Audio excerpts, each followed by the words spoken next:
They kicked her out, believing lies whispered by the sister they trusted. Homeless and heartbroken, she vanished without a word. But in silence, she built an empire. Years later, their lives would cross again, and the girl they cast aside would hold the power they never imagined she'd have. Ava, tired after a long day at work, steps into her home expecting peace.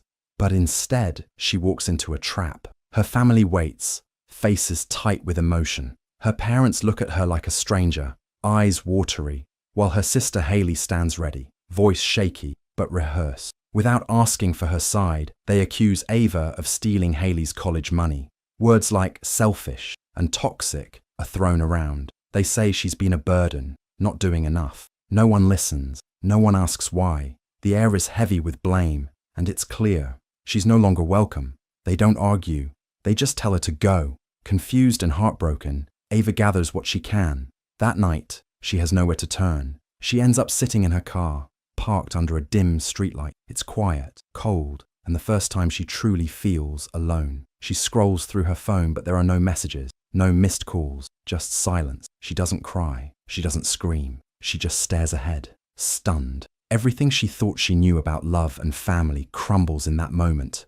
The people she had worked so hard for had turned their backs without even asking for the truth. Her whole life had changed in a single evening. And now, with the weight of betrayal on her chest and nowhere else to go, Ava shuts her eyes in the driver's seat, her car becoming the only space left that's hers. That night, without any idea what tomorrow holds, she learns something painful. Sometimes, the people you fight hardest for are the first to throw you away. Before the blame and the silence, Ava lived a life no one noticed. When her dad lost his job and the house grew tense, she quietly stepped in. She found another job, then another. She woke up before the sun to clean empty buildings and stayed up late serving tables, her feet aching and her mind numb. But she never told anyone. She didn't want thanks. She just wanted to help. While Haley dreamed about colleges, Ava worked behind the scenes, filling out scholarship forms, writing essays under her sister's name, and searching for grants that would lighten the load. Each time Haley received good news, Ava smiled from a distance and let her take the credit. It wasn't about recognition. It was about love. The money everyone believed was stolen had gone to the basics. It paid the electricity bill when they were days from darkness. It kept the internet running so Haley could finish her classes. It bought groceries when the cabinets were nearly empty. Ava kept nothing for herself. She didn't go out. She wore the same shoes until they tore, and still, she never said a word. When the accusations came, she stood quietly. When they called her selfish, she swallowed her pain. When they told her to leave, she didn't fight. No one saw the nights she came home after midnight, hands sore and body tired. No one noticed her skipping meals, so there would be enough for everyone else. She was the one who kept things together when everything was falling apart, yet no one cared to ask. They were too quick to believe a story without truth. Ava didn't argue. She didn't try to change their minds. She took their anger and left, carrying a heart full of unspoken sacrifice. And they never knew, because they never bothered to look. Ava scrolls through listings with tired eyes and a heavy heart. Every place feels out of reach, but she finally finds a small room on Craigslist. It's nothing like home, just a mattress on the floor, a window that doesn't shut properly, and walls so thin she hears the arguments next door like they're happening in her own space. The stairs groan beneath every step, and the shared bathroom is always occupied when she needs it. Still, it's hers. For the first time in weeks, she has a roof over her head that no one can take from her. Rent is steep for what she's getting, so she picks up a third job. Now she cleans early mornings, works a cash register during the day, and serves food into the night. Her body aches constantly. Time blends together. She forgets what it's like to rest. There's no break, no room to breathe, but she keeps going because there's no other option. She eats cheap meals, saves every coin, and keeps her head down. During lunch breaks, when others scroll through their phones or chat, Ava sits quietly with borrowed headphones and an old second-hand laptop. One day, she stumbles upon a free online coding course. She clicks out of curiosity, but something clicks back. It's confusing at first, full of strange terms and logic that doesn't make sense. But unlike everything else in her life, coding gives her control. She can build something from nothing. She can fix errors. She can restart when things go wrong. It becomes her escape. She watches videos late at night, rewinds lessons, takes notes, and practices between shifts. Her room stays dim, the mattress stays flat, but her world starts growing. Every bug she solves, every line she understands, feels like a step towards something better. While her neighbors fight, she types. While the stairs creak, she dreams. No one around her knows what she's doing. To them, she's just another tired girl trying to get by. But behind the cracked walls and sleepless nights, something powerful is building. Line by line, day by day, Ava is learning how to rewrite her story. 3 years go by, not with noise or attention, but with quiet, focused effort. Ava never tried to go viral. She didn't chase likes or followers. She spent her time building something real. What started with free lessons in a cramped room slowly turned into a skill. She took on small jobs, fixing bugs, designing simple features, working through the night for clients who barely paid. But she didn't stop. Each task brought new lessons, and each lesson built her confidence. She began to understand not just how to code, but how to solve problems, how to manage timelines, and how to listen closely to what users really needed. Ava took everything she learned and started her own freelance business. It wasn't glamorous. There were no offices or logos, just her, a laptop, and a growing list of clients who kept coming back. She didn't announce her progress. She didn't message her family to update them. They had made their choice, and she had made hers. Her world stayed small, but steady. Word started spreading in certain corners of the tech space, especially in industries where people didn't want flash, just results. Her name, now Ray, began appearing in inboxes and referrals. Quiet praise, quiet power. One company, a fast-growing healthcare tech startup, had been struggling to find someone who could fix their messy product flow. Deadlines were missed, features broke, users complained. They needed someone who could lead without ego and build with care. A name was passed along to them, someone who didn't market herself, but delivered. Ray. They reached out. By now, Ava knew her worth. She didn't chase the job. She didn't beg for interviews. She just showed her work. Her code spoke louder than any pitch. Her calm, clear way of thinking stood out. The startup saw not just talent, but someone who could anchor the chaos. And in a world that once silenced her, her quiet approach had become her greatest strength. Ava steps into a tall glass building in the heart of downtown, the kind that makes people straighten their backs and fix their collars.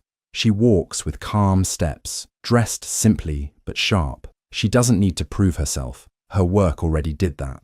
The elevator ride is quiet. She looks at her reflection in the silver doors, not to check her appearance, but to remind herself how far she's come. This isn't the girl who once cried herself to sleep in a parked car. This is someone rebuilt from the ground up. She enters the meeting room where the interview is scheduled. It's clean, modern, with a view of the skyline. As she steps inside, a woman looks up from a tablet and smiles politely. But then, something odd flickers in Ava's chest. That face, that voice. It's Haley, her sister. But Haley doesn't react. She sees the name Ray on the resume and assumes she's meeting a stranger. She extends a hand, professional and cool. "Hi, I'm Haley. I lead branding here. Glad you could make it." Ava doesn't flinch. She shakes her hand with a calm smile. "Nice to meet you." There's no hesitation in her tone. No need to correct her. She listens as Haley explains the company culture, the role, the product. Haley talks as if she's helping Ava, maybe even doing her a favor.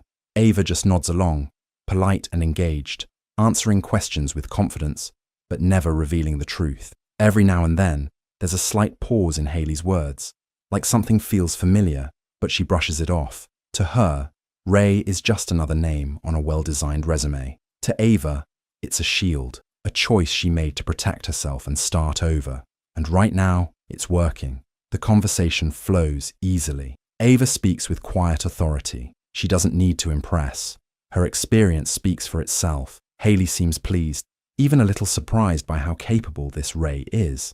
The meeting ends with a handshake and a promise to follow up. As Ava leaves the room, she doesn't look back. She doesn't feel revenge. She feels peace.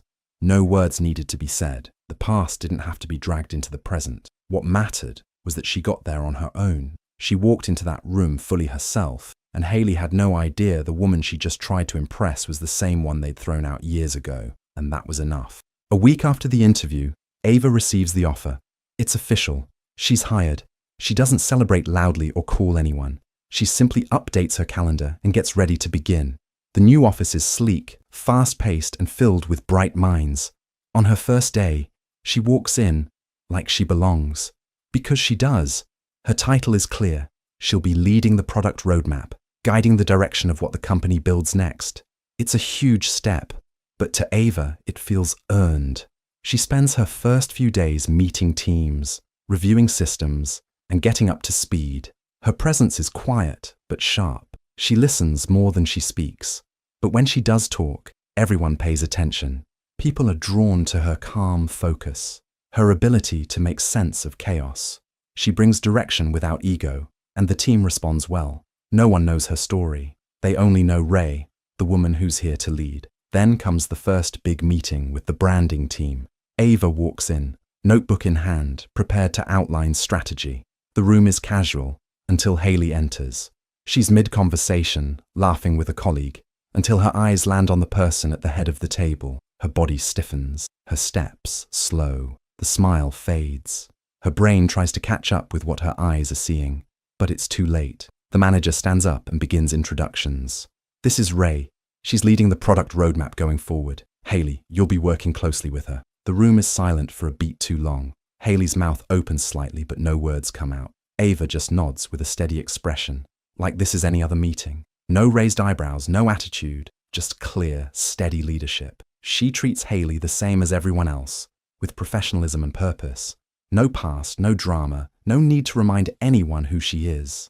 Haley can barely hold her composure. She nods slowly, mumbles a greeting, and takes a seat, but her eyes stay locked on Ava like she's trying to solve a puzzle. The person she once looked down on, the one they pushed away, now sits in a seat of power, without saying a word about it. Ava doesn't explain herself. She doesn't hint at anything. She focuses on the roadmap, asks clear questions, and assigns tasks.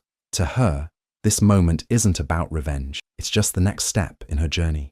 She earned her place through skill, not spite. And Haley, for the first time, is left speechless, not by what was said, but by what wasn't. That night, after the meeting where Ava led with calm authority and Haley sat frozen in shock, the family group chat lights up for the first time in months.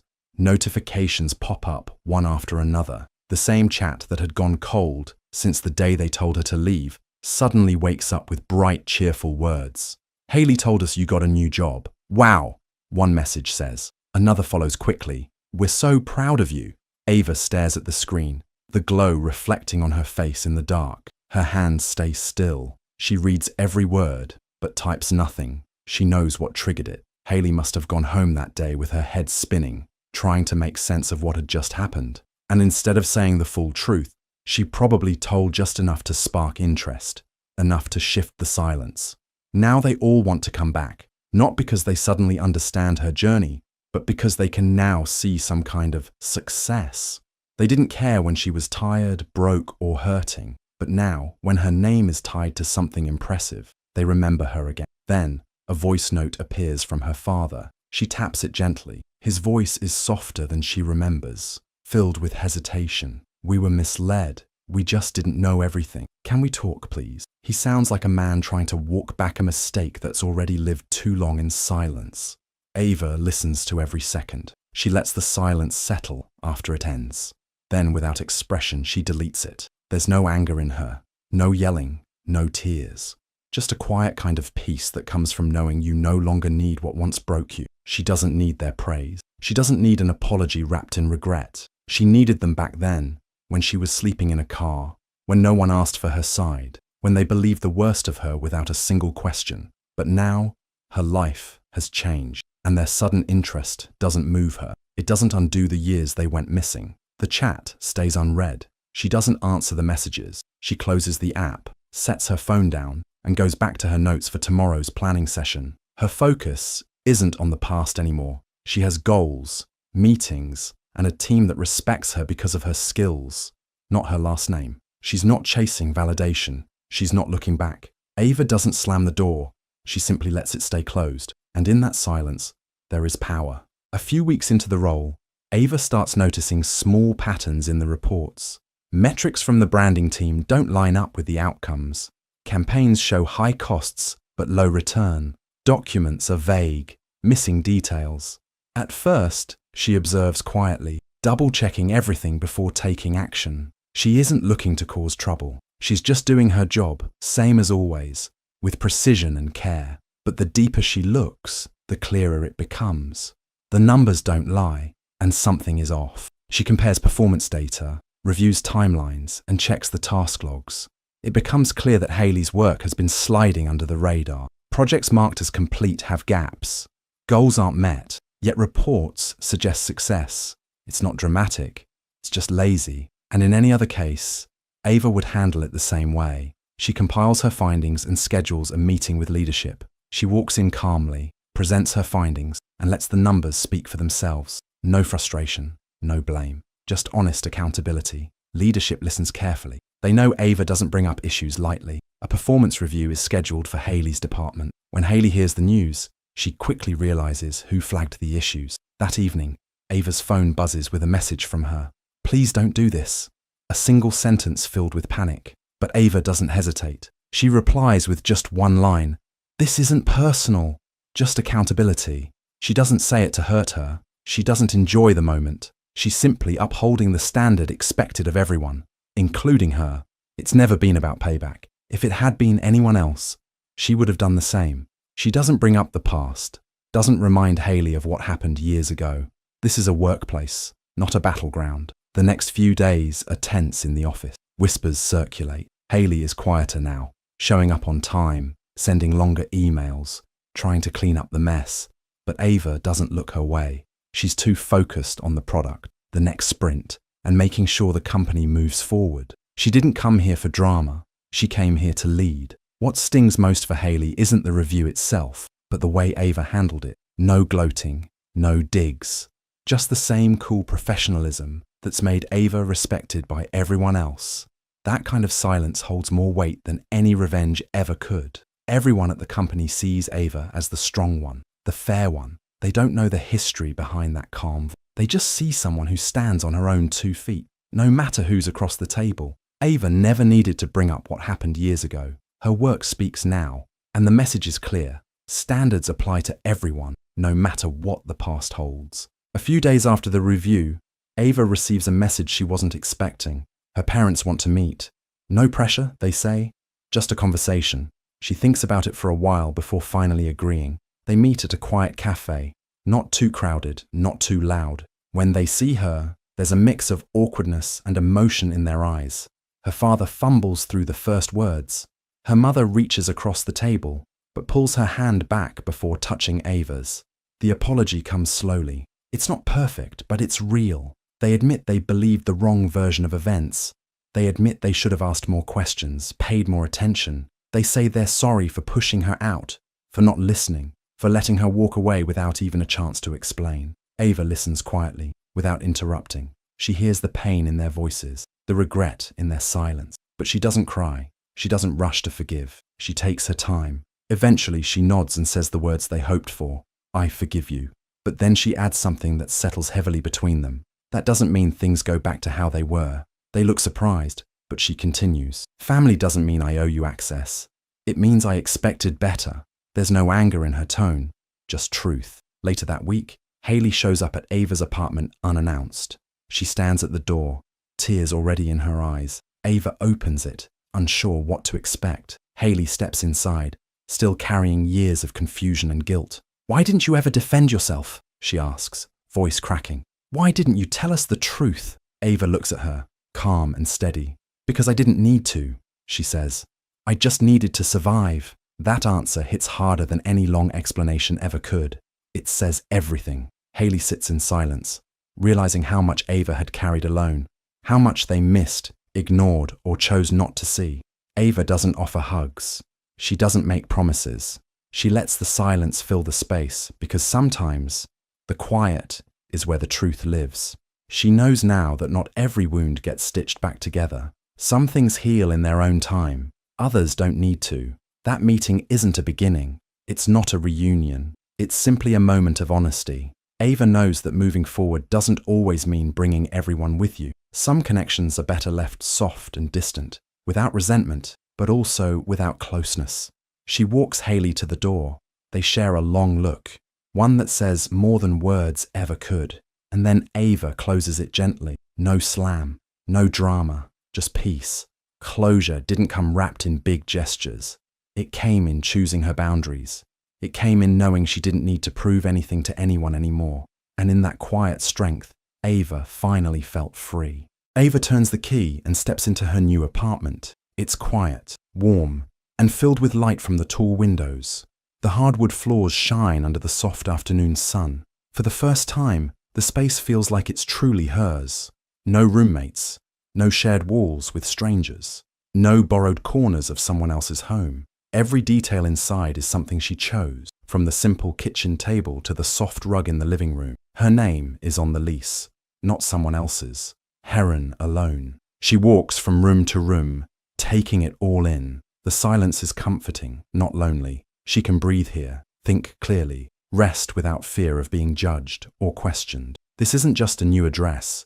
It's proof that everything she built through quiet hustle, long nights, and silent strength was real. No one gave her this. She earned it, one line of code, one project, one client at a time. In the small home office, she hangs a frame on the wall. It's not a photo of smiling faces or family memories. Inside is the image of her very first business paycheck, faded but meaningful. Below it, she tapes a handwritten note, just one line, simple but powerful. You don't always have to fight to win. Sometimes you just have to outgrow the war. She reads it once more before stepping back. That sentence holds everything she's lived through, every misunderstanding, every night in her car, every time she chose silence over shouting. This home isn't the end of her journey. It's the beginning of a life on her own terms. She doesn't need applause. She doesn't need validation. She's already won in the quietest, most powerful way, by becoming someone who no longer needs to prove her worth. She smiles, closes the door, and finally lets herself rest. If Ava's journey moved you, share this with someone who needs to be reminded. You don't always have to fight to win. Sometimes, growth is the quietest revenge. Thanks for watching.